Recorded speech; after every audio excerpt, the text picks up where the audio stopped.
Hello students, welcome to new class of electromagnetic induction.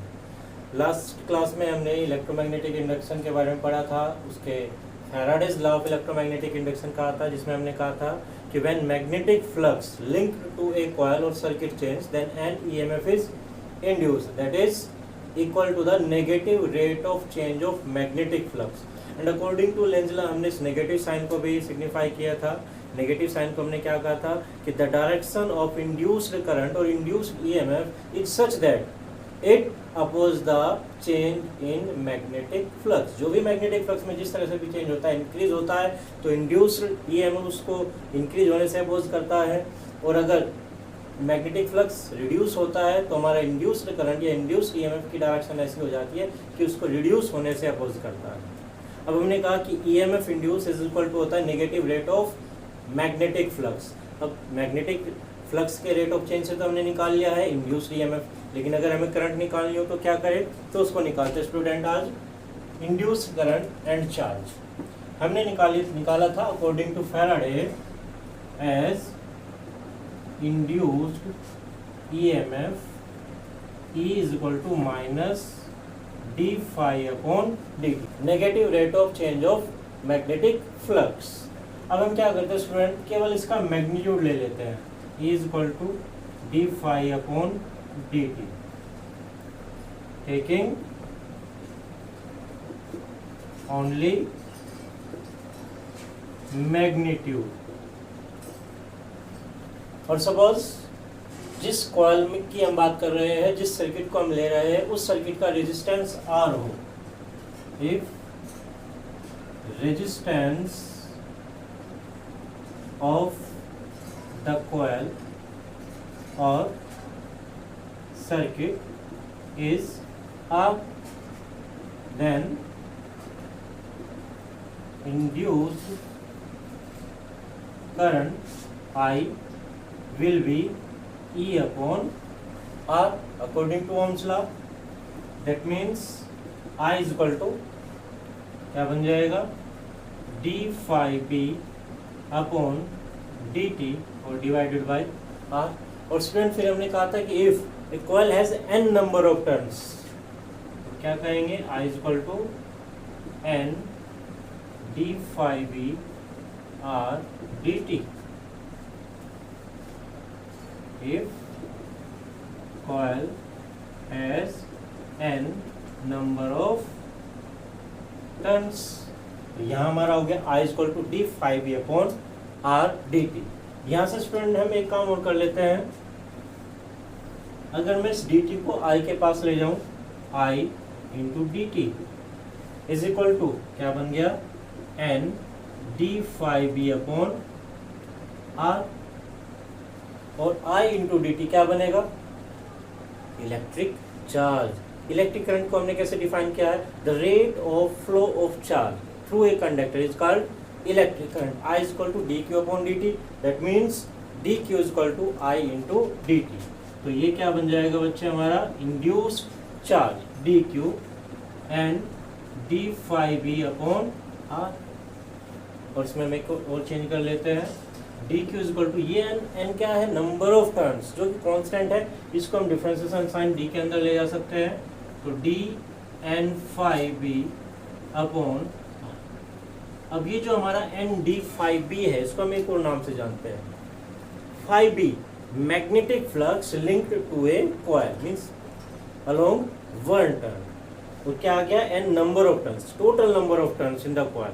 That means N phi is called total number of flux linkage of the coil. Coil के सारे turn से जितना भी magnetic flux link हो गया है उसको हम कहते हैं N phi, total number of magnetic flux linkage. हम एन फाई को जाने हैं.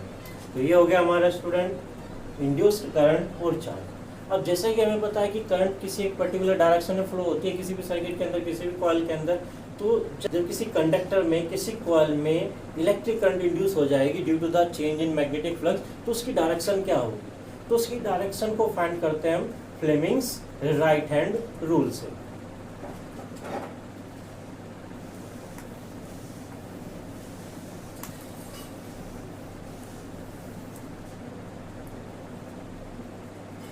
Direction of induced current.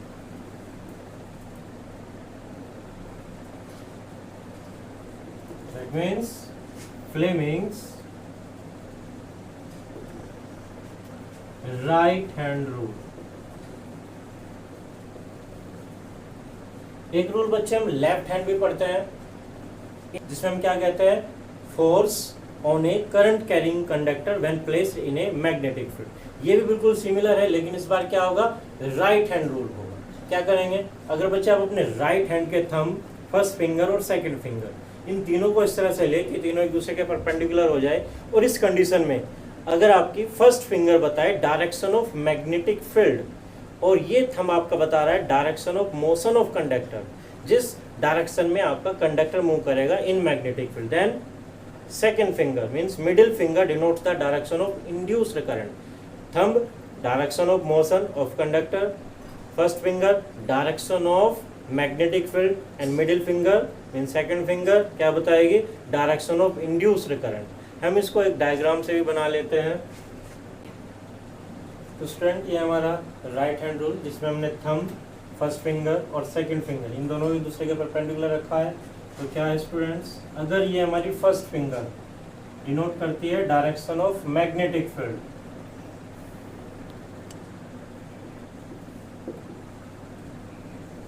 और ये थंब हमारा बता रहा है direction of motion of conductor,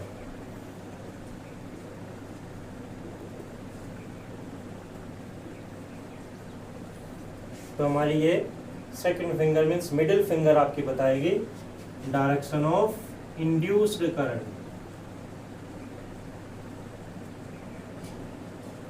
तो इस राइट हैंड फ्लेमिंग रूल के हेल्प से हम किसी भी मूविंग कंडक्टर के अंदर जो मैग्नेटिक फील्ड में मोशन में है, तो उसके अंदर करंट इंड्यूस्ड की डायरेक्शन फाइंड कर सकते हैं। ठीक है स्टूडेंट्स, इस रूल को हम आगे भी कई बार यूज करते चलेंगे। अब हम चलते हैं नेक्स्ट टॉपिक पर,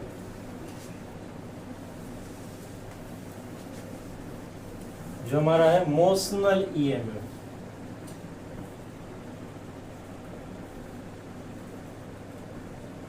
नाम से ही आप समझ सकते हैं स्टूडेंट, इसको नाम लिखा है motional EMF, an EMF which is induced in a conductor due to its motion in a magnetic field is called motional EMF। जब भी कोई कंडक्टर मैग्नेटिक फील्ड में मूव करेगा तो उसके अंदर एक EMF इंड्यूस हो जाता है, उसे हम कहेंगे मोशनल EMF। कैसे इंड्यूस होता है इसको देखते हैं स्टूडेंट।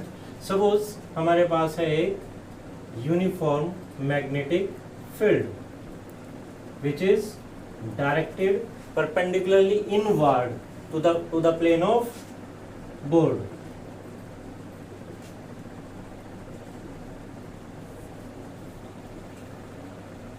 ये स्टूडेंट्स हमारे पास एक uniform magnetic field perpendicularly inward to the plane of board, और सपोज इस मैग्नेटिक फील्ड के अंदर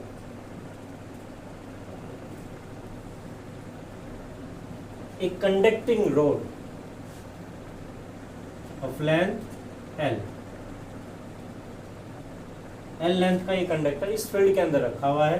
सपोज हम इसको कोई नाम दे देते हैं JK, और ये कंडक्टर इस मैग्नेटिक फील्ड में परपेंडिकुलर टू इट मूव कर रहा है with velocity v। Direction of magnetic field ये है और कंडक्टर रखा है ये, तो ये कंडक्टर मैग्नेटिक फील्ड में परपेंडिकुलर डायरेक्शन में इस तरह से मूव करेगा। और स्टूडेंट्स हमें पता है कि कंडक्टर्स में क्या होते हैं, फ्री इलेक्ट्रॉन्स होते हैं, मींस चार्जेस होते हैं। जैसे जैसे कंडक्टर मैग्नेटिक फील्ड में मूव करेगा तो इसके अंदर जो चार्जेस होंगे मींस फ्री इलेक्ट्रॉन्स होंगे, वे भी कंडक्टर के साथ साथ मैग्नेटिक फील्ड के परपेंडिकुलर v वेलोसिटी से मूव करेंगे।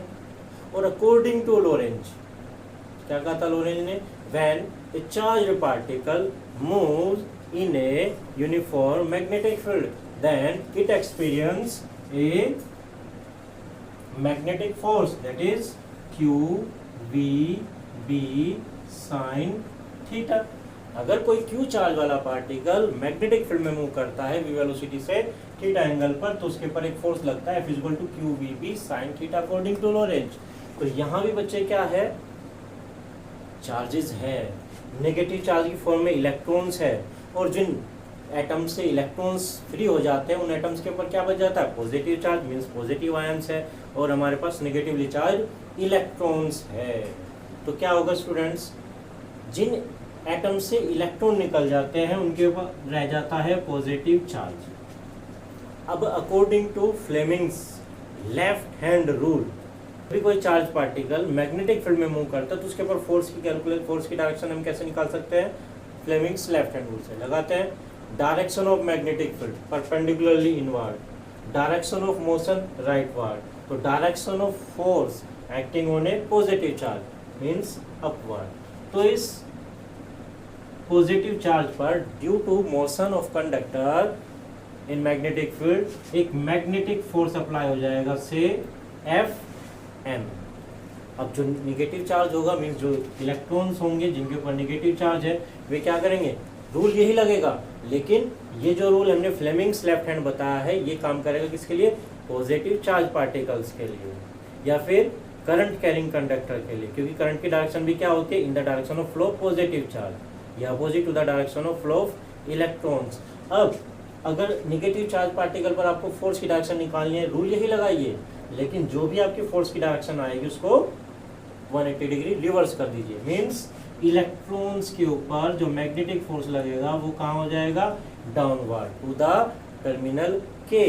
इस तरह से क्या होगा स्टूडेंट, यहाँ फोर्स हमने कहा मैग्नेटिक फोर्स लग रहा है Fm = QVB sin थीटा, और फॉर इलेक्ट्रॉन Q = E और थीटा, क्योंकि यहाँ मैग्नेटिक फील्ड के परपेंडिकुलर जा रहा है conductor 90 degree, therefore magnetic force Fm = EVB sin 90, that means Fm = EVB।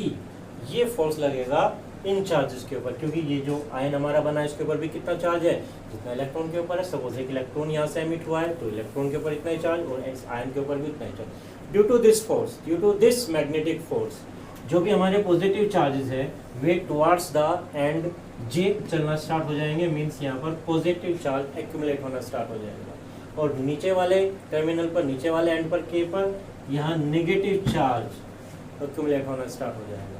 अब इस पॉजिटिव चार्ज और नेगेटिव चार्ज के डेवलप होने से जे एंड पर और के एंड पर इस रोड के अंदर, इस कंडक्टर के अंदर एक इलेक्ट्रिक फील्ड जनरेट हो जाएगा, जिसकी डायरेक्शन की तरफ से होगी जे टर्मिनल टू के टर्मिनल, जे से के की तरफ। तो यहाँ इस तरह से एक इलेक्ट्रिक फील्ड डेवलप हो जाएगा due to the accumulation of positive charge at end J and negative charge at end के।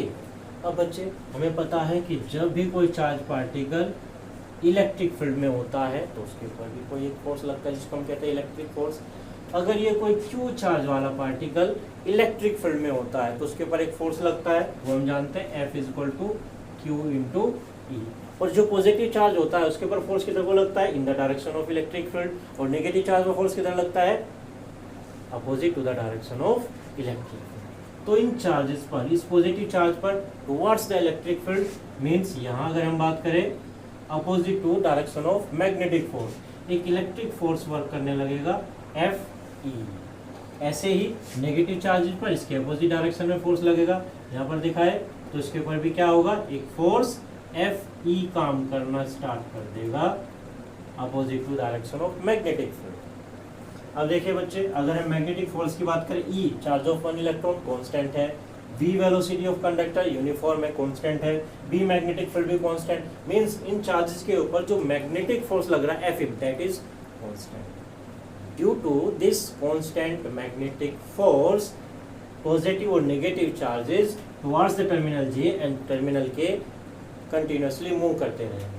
तो यहाँ पर पॉजिटिव चार्ज का एक्यूमुलेशन, यहाँ पर पॉजिटिव चार्ज का एक्यूमुलेशन बढ़ता चला जाएगा और नीचे नेगेटिव चार्जेस बढ़ते चले जाएंगे, जिससे इलेक्ट्रिक फील्ड हमारा स्ट्रॉन्ग होना स्टार्ट हो जाएगा। इलेक्ट्रिक फील्ड स्ट्रॉन्ग होता चला जाएगा तो यहाँ जो इलेक्ट्रिक फोर्स लगा हुआ है वो हमारा इंक्रीज होगा। तो इलेक्ट्रिक फोर्स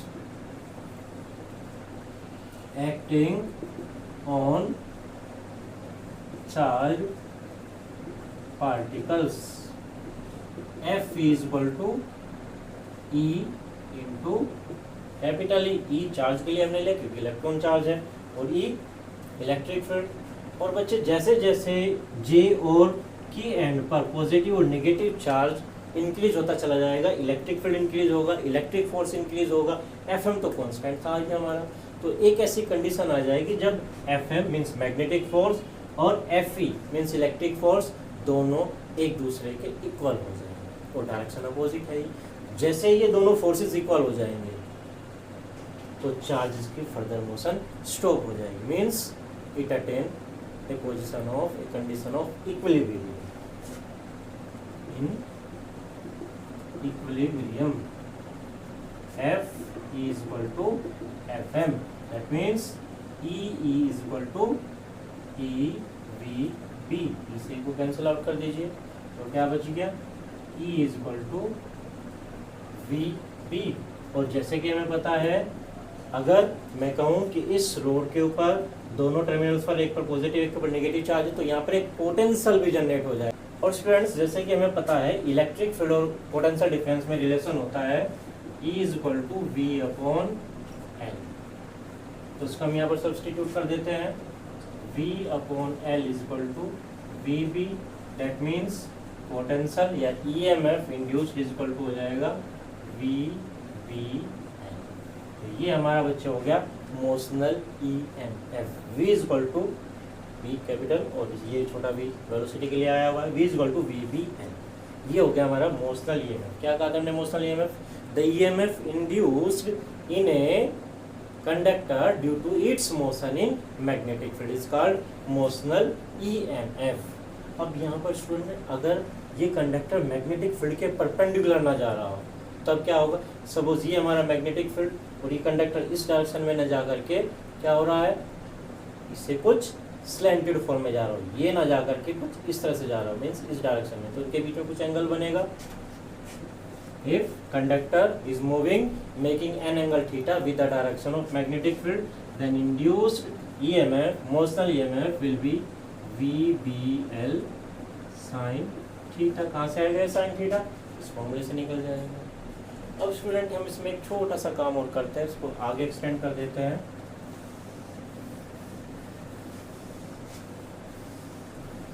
ये हो गया हमारा मोशनल EMF। सपोज ये जो हमारा कंडक्टर है एक क्लोज्ड सर्किट से कनेक्टेड हो, सपोज ये क्लोज्ड सर्किट से हमने इसको क्या कर दिया, कनेक्ट कर दिया। तब क्या होगा, सर्किट क्लोज होते ही यहाँ पर एक करंट इंड्यूस हो जाएगी। अब हम लगा सकते हैं Fleming's right hand rule, direction of magnetic field, direction of motion of conductor, then current induced in the conductor is upward means K to J और आउटवर्ड मीन्स ये डायरेक्शन हमारी हो जाएगी यहाँ पर इंड्यूस्ड करंट से आई। और देख लीजिए ऊपर का ये टर्मिनल हमारा पॉजिटिव है, ये नेगेटिव है, तो सीधी सी बात है बैटरी की जब हम बात करते हैं सेल की हम बात करते हैं, सेल के पॉजिटिव टर्मिनल से नेगेटिव टर्मिनल की तरफ बाहर करंट फ्लो करती है। तो इस करंट को भी हम निकाल सकते हैं, therefore current induced in a closed circuit I is equal to V upon R if resistance of this conductor is R. That means I is equal to VBL upon। तो ये हो जाएगा हमारा इंड्यूस्ड करंट की direction. अब देखिए अब हम ये क्या करें, देखिए स्टूडेंट हमने कहा था कि जो हमारी इंड्यूस्ड करंट की डायरेक्शन होती है वो क्या करती है, हमेशा according to Lenz law oppose करती है चेंज होने का। अब ये क्लोज सर्किट हमारे पास है, जैसे जैसे हम इस कंडक्टर को आगे की तरफ को मूव करेंगे तो मैग्नेटिक फ्लक्स इंक्रीज होगा, तो करंट की डायरेक्शन कैसी होगी, इसको वापस लाने की ट्राई करेगी। देखिए कैसे, लेफ्ट हैंड रूल लगाते हैं, direction of magnetic field, direction of current in conductor, then force leftward. तो क्या हो गया, हम कंडक्टर को लेकर के जा रहे हैं राइट वर्ड, लेकिन इस पर एक फोर्स अप्लाई हो गया है लेफ्ट की तरफ को, किसकी वजह से, जो इसमें करंट इंड्यूस हो रही है, जो इसमें EMF इंड्यूस हो रहा है, वो क्या कर रहा है, इसके मैग्नेटिक फ्लक्स के मोशन, कंडक्टर के मोशन का अपोज कर रहा है। तो क्या कर सकते हैं, therefore force acting on conductor, और फोर्स के लिए हमारे पास फॉर्मूला है कंडक्टर के लिए I पी एल साइन चूंकि 90 डिग्री पर रखा है तो फोर्स हमारा क्या बन गया student, F is equal to I की वैल्यू रख देते हैं V B L upon R, B L as it है ही साइन 91 तो क्या बन गया V B square L square upon R. ये फोर्स लग गया है जो यहाँ पर मैग्नेटिक फ्लक्स के चेंज होने का अपोज कर रहा है। अब देखिए स्टूडेंट, क्योंकि ये फोर्स क्या कर रहा है, इस कंडक्टर को फॉरवर्ड डायरेक्शन में जाने से रोक रहा है, तो हमें कुछ एक्सटर्नल मैकेनिकल वर्क करना पड़ेगा, that is mechanical work required to move conductor. Work के बजाय हम अगर पावर की बात कर ले तो ज्यादा अच्छा है, मैकेनिकल पावर। और पावर के लिए हमने फॉर्मूला पढ़ा है बच्चे, क्या हो जाएगा, P is equal to F into we.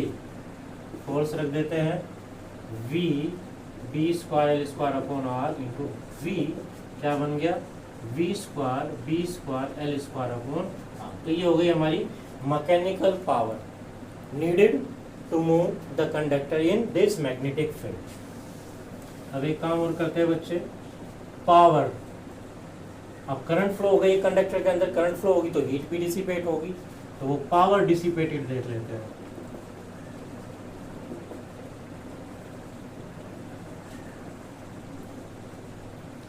इसको मैं P जैसे दिखा लेता हूँ क्योंकि हीट की फॉर्म में ले रहे हैं, तो उसके लिए फॉर्मूला क्या होता है, सिंपल फॉर्मूला V इंटू आई या फिर आई स्क्वायर आर, आप कैसे भी चूज कर सकते हैं। V था हमारा V बी एल और I हमारा है V B L upon R, that means V square B square L square upon R. देखिए स्टूडेंट्स, आपको क्या मिल रहा है, mechanical power required V square B square L square upon R और heat dissipated V square B square L square upon R square, that means both are equal. तो ये क्या हो रहा है, law of conservation of energy, that means which power is needed to move the conductor, first converted into electrical energy in the form of current and then it is converted into heat, that means यहाँ पर भी क्या follow हो रहा है, law of conservation of energy। ये बड़ा अच्छा टॉपिक है स्टूडेंट्स, कई बार इसके बारे में पूछा गया है, तो आप इसको अच्छे से रेडी करें। मिलते हैं नेक्स्ट क्लास में।